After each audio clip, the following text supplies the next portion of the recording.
So, I want to share with you a little bit from a book that I've read again, and I really enjoy it. It's called Animal Wisdom, Learning from the Spiritual Lives of Animals, and this is by Linda Binder.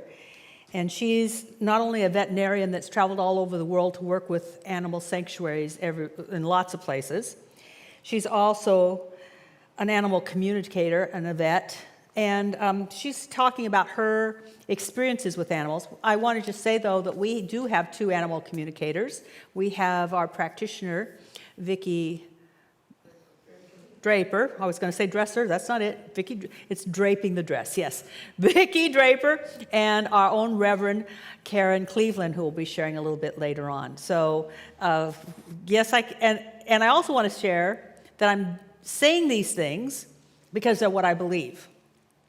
And she says them so beautifully and eloquently that I wanted to pass them on to you. In fact, actually, I was telling my husband after I was, reading and writing, I said, "You've got to read this book. It's a heart-opening book." But she shares the works of Daphne Sheldrick and Daphne Sheldrick says, "While I still have much to learn, this much I know. Animals are indeed more ancient, more complex, and in some ways more sophisticated than us. They are more perfect because they remain within nature's fearful symmetry, just as nature intended. They should be respected and revered." Should be respected and revered. That's amazing. I believe in that. I resonate with that because my grandfather raised me to trust nature and the flow of nature, and that all of the land that he owned, and I knew him when he lived on different places, and it was, farmland, and he always told me to respect the animals that were there, whether they were the bears or the cougars or I don't remember coyotes, but I remember bears and cougars. He said, "Watch out for them because we don't want, we're on their land. We're guests. Be good guests. Don't force yourself into their territory because that will scare them." And so I learned a lot about that kind of balance and that respect for animals early on in my own education process through my family of origin. And animals have also been one of my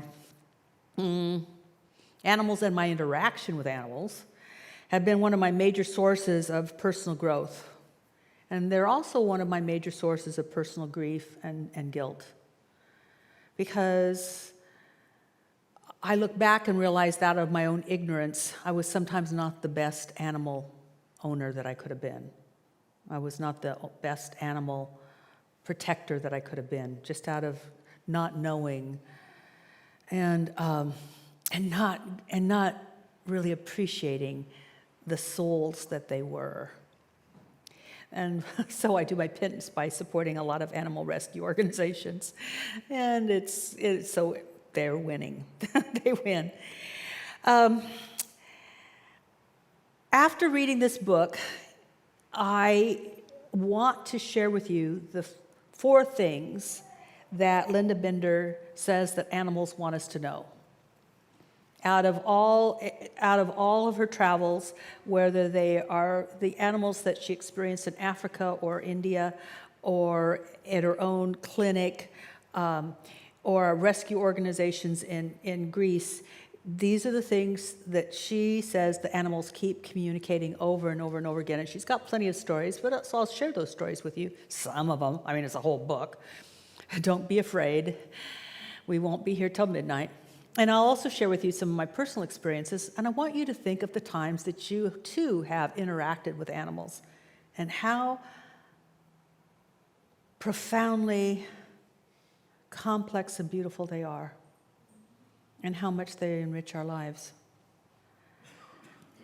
First things that they want us to know over and over and over again is that we are loved. That love is the ultimate truth that lies at the heart of all creation. That we're loved. They go out of their way to say, we're loved. And perhaps they are the universe's way of telling us we're loved. Perhaps they're the universe's way of opening us up to love. How many of you have ever prayed and wondered if anybody's listening? Because unfortunately, there's no, we pray and there's no, yeah, got it, message received, I'll get back to you by Friday. there's none of that back and forth communication. And so we sometimes can feel like we're what's going on? Are you there for me? And then DOG. And then something shows up and it's there for us. I mean, there for us. Looking us in the eye and being so there for us. God may appear to us through lovable forms. And animals, by their very nature, open us up to love. Animals do not entertain notions of worthiness. They do not entertain notions of deservingness. They don't judge themselves and they don't judge their humans. They belong to each other. We belong to each other. And being with them opens our heart. And an open heart, it can perceive things that a closed heart can't. Now, please go with me here. Recall a time when something happened in your life where you had an open heart. It may have been the birth of a child. It may have been the death of a friend.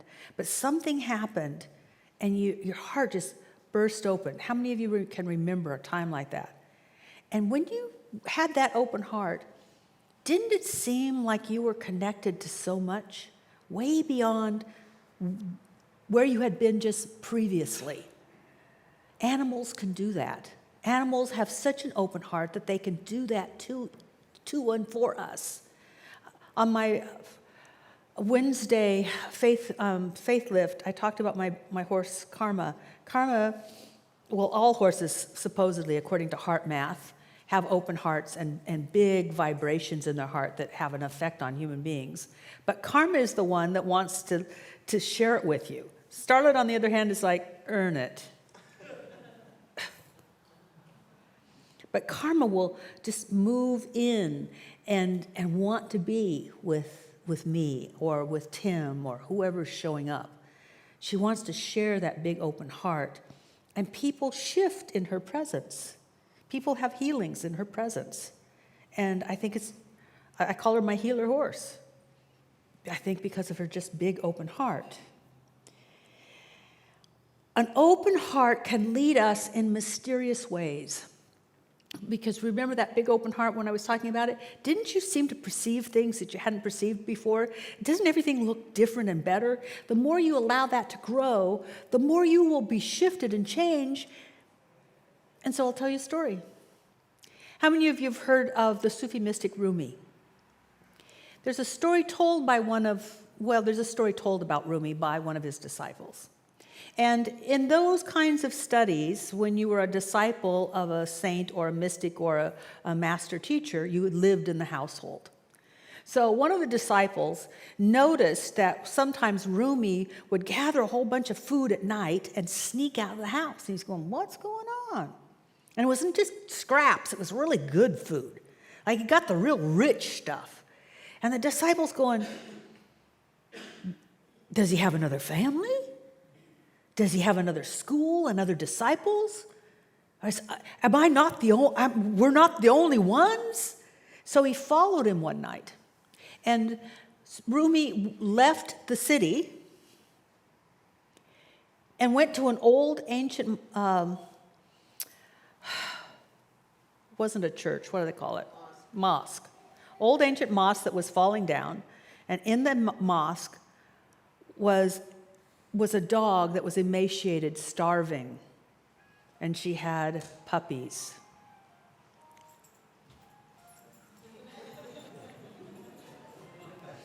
I like the music. And she had puppies, and he gave her all the food.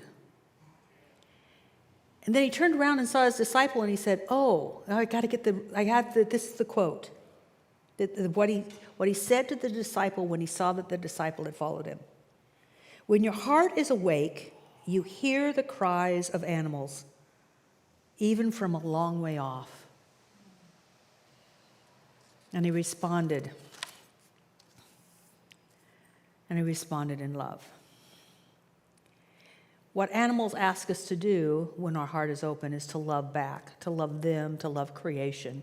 That was obviously the message of St. Francis. He was so affected by love that he would just love and love and love. It's said that he was so filled with the love of God that he would be preaching if no one's around, and the birds would gather. And maybe they were gathering to what he said, but he was saying, God is great, but maybe they were really just responding to the love that he had. But wait till you listen to Karen. They might have been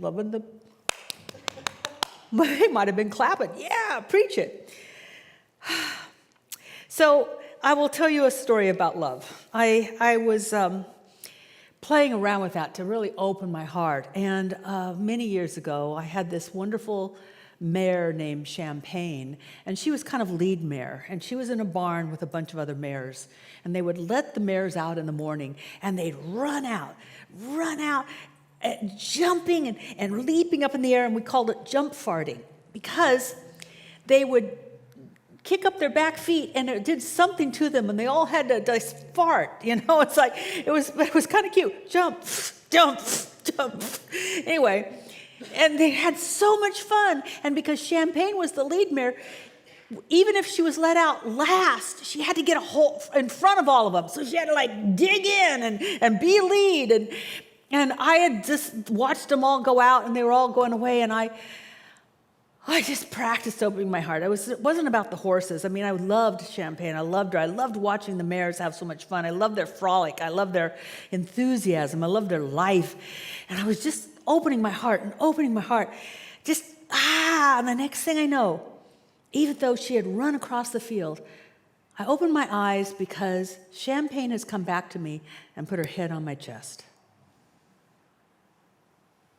And I think she was just saying, good girl.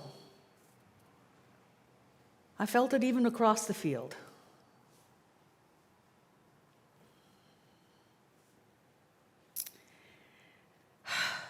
Lesson 2, what the animals would have us know. We are already in paradise. Samuel Butler said, all the animals except humans know that the principal business of life is to enjoy it. But we ate of the tree of the knowledge of good and evil, meaning we know what's good and we know what's bad. We know what's good and we know what's bad, and we are going around evaluating everything. We see something, we evaluate. We hear something, we evaluate it. We see something again and we evaluate it. Do you know that I'm so afraid that for a lot of us, we're going to die and our life will not pass before our eyes. It'll be our evaluations. Just how we evaluated everything. How we put things in categories, and animals don't do that. It just is. They know that they're one with everything, and everything that goes on just is. It is the flow of life. They don't see things from the outside and judge it. They experience it as they're in it, trusting it. One of the other things that came through this book over and over and over again is that animals trust the source. Now, they can be afraid in the moment, but they trust that whatever happens is going to be okay. Now, we might see an animal chasing another animal and call the prey bad and the prey good and the predator bad. And yet they are just doing what they do.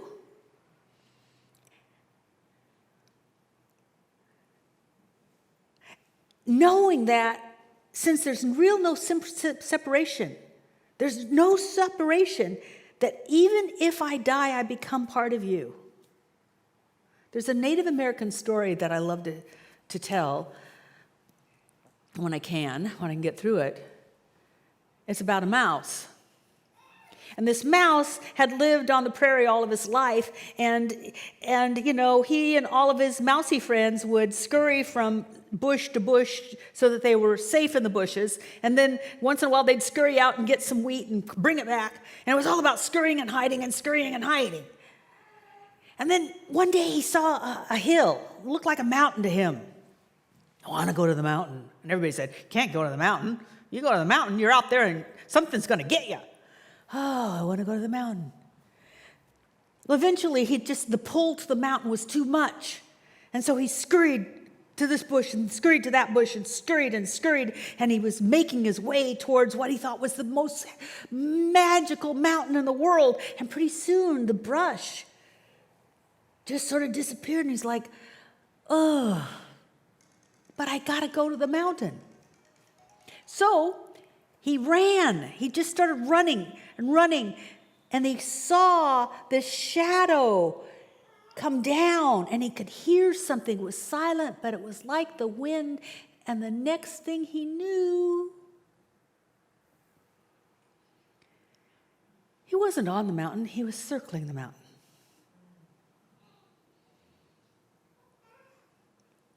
With a view that none of his mousy friends could ever comprehend or appreciate, because he had become the eagle.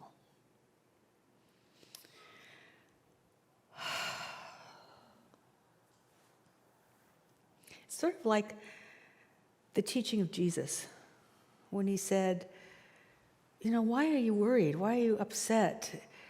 If God cares for all these creatures, why wouldn't it care for you? And if it can make the lilies so beautiful that they're even more beautiful than Solomon in all of his glory, just let it care for you. Number 3, we can learn from them. We need to listen. There's a Native American proverb that says, every animal knows more than you do. That's it. That was it. There's no and so there. And what I know is that we cling to life, and animals know when it's time to move on. And they also know when things are happening. Rupert Sheldrake did a whole lot of studies on the intelligence of animals and see if they are feeling connected, and connection is love, and we are in an intelligent universe, they are connected to information that we're not privy to. Rupert Sheldrake has so many stories about how animals have a precognition of things, and how they can know that someone is sick, or they can know that something's not right. They just perceive it. Some animals know when their humans are coming home 20 minutes before their humans come home, but their humans don't come home at the same time all the time. I love it. I often say to my husband, our horses have watches. Because he thinks that, I can be an hour late. No, at 5 o'clock. How do they know? 5 o'clock, it's time to feed us. It's cute. A true story. Abraham Lincoln had a dog that loved him. And one night, the dog went crazy. It barked, it growled, it was upset. It tried to keep Lincoln in the White House. It didn't want him to go. It just was terrorized, angry, barking. Abraham and his wife went to a play. And the dog continued to bark and to growl and to be upset and to have a fit until the word came back to the White House that the president had been shot. They know more than us. Maybe we should pay attention. And the last thing that I will share with you that they shared with Linda, and I believe, because I know, is that dying is not bad. Deepak Chopra said, impermanence makes everything precious.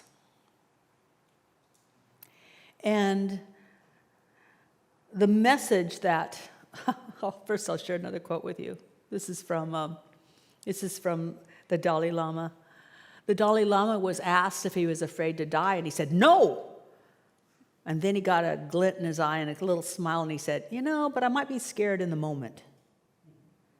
The passage might be scary, but I'm not afraid of where I'm going.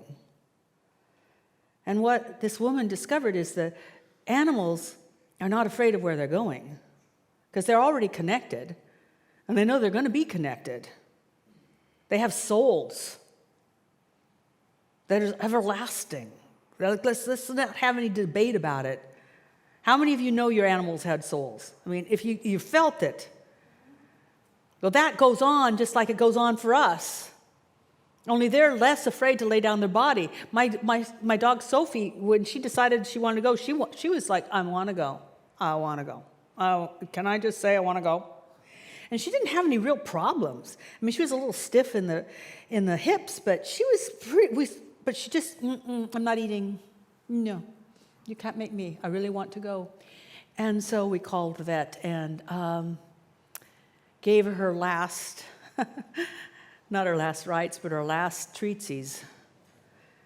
Gobbled them down and went to sleep.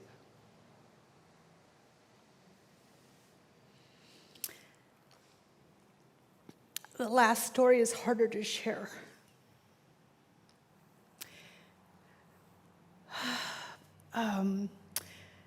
Because Lakota, it was time for her to go, and she was afraid. We had spent a lot of money boosting a lot of her joints, her hocks, her knee. We gave her pills, we gave her injections, we packed her with ice. And eventually the vet said, I can't give her enough pain pills. To keep her alive is almost animal abuse. And yet we didn't want her to go. And she loved us and she didn't want to hurt us, so she didn't want to go. But eventually it was, okay, this is the day. And so the vet truck pulled in, and she got away from me and ran into the arena and was avoiding me. And I said, Lakota, your body hurts. I want you to be free of this body. I want you to run in the clouds. I want you to be with your friend Champagne. I want you to enjoy life again. And she came over and almost put her head in the halter. And I put it on with a rope, and she dragged me up the hill where we were going to put her down. She dragged me there. She was over her fear of that moment because she knew I reminded her of where she was going.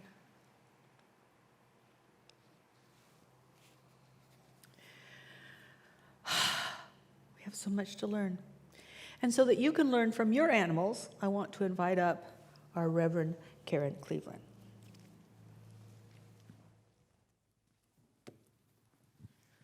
Good morning, everyone. And good afternoon, good evening.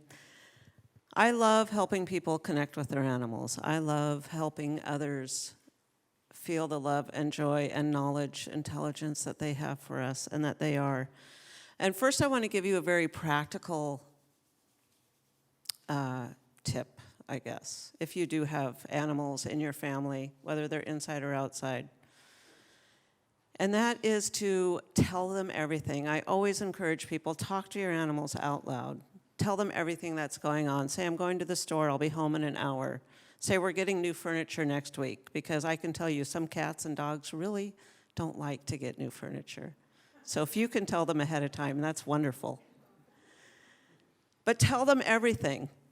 And it's not so much the words that they're hearing, it's the pictures that you're creating and the intention behind your words.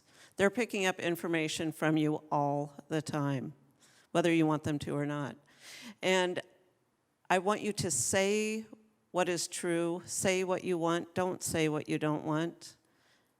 Just like when we are connecting with God, connecting with the universe, putting our intention out to the world, we don't say what we don't want. We say what we want.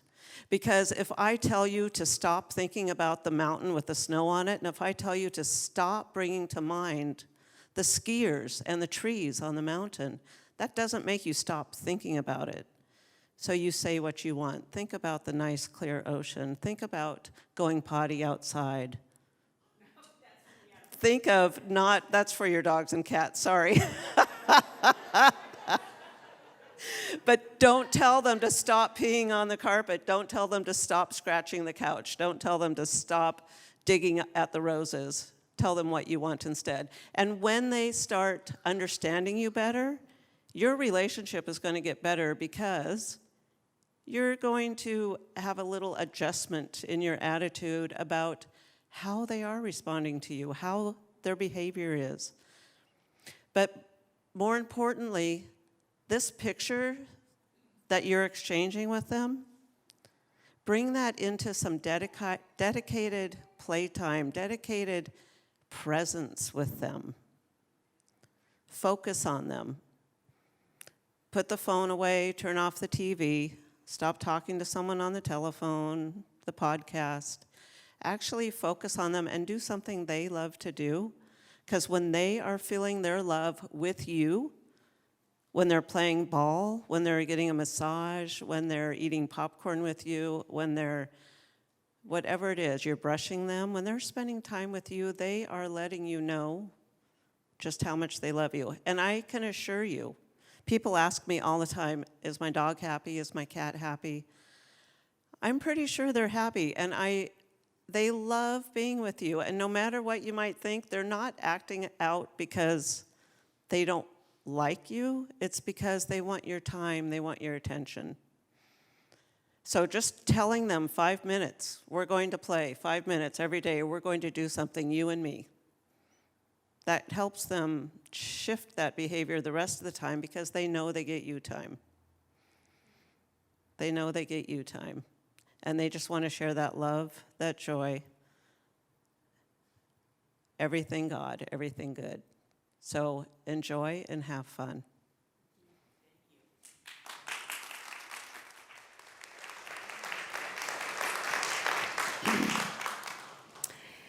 And see, and you have a meeting once a month on Zoom for animals and people, right? Yes. Yes. When? You want me to? So second Thursday every month is a Zoom meeting that the link is on the website, it's in the emails. So join me, we talk about animals and God. Thank you very much. Let's do a blessing now. So for those of you that have an animal in the room, and for those of you watching, and you might want to go home and get your animals if you left them home because they're a cat and they said, I don't go places. No. I'm sure they'd love to hear this. So you get your animal, hold them, except if they're a fish. Well, that would be cruel. And say to them, thank you for being my loving animal companion. I promise to pay attention to you and learn from you. You are the intelligence of God, connected to our common source. I promise to care for you and love you.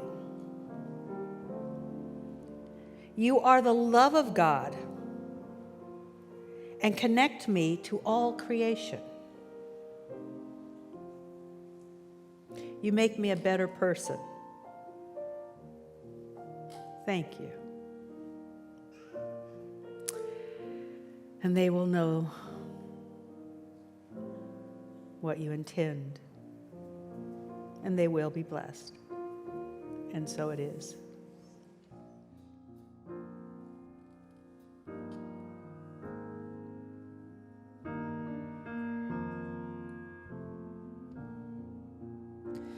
I see the beauty in you. I see the power in you. I see the greatness in you, and so it is. I see the puppy in you. I see the kitty in you.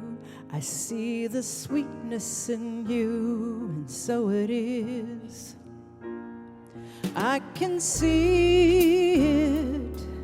It's right there before me. I can feel it deep in my soul.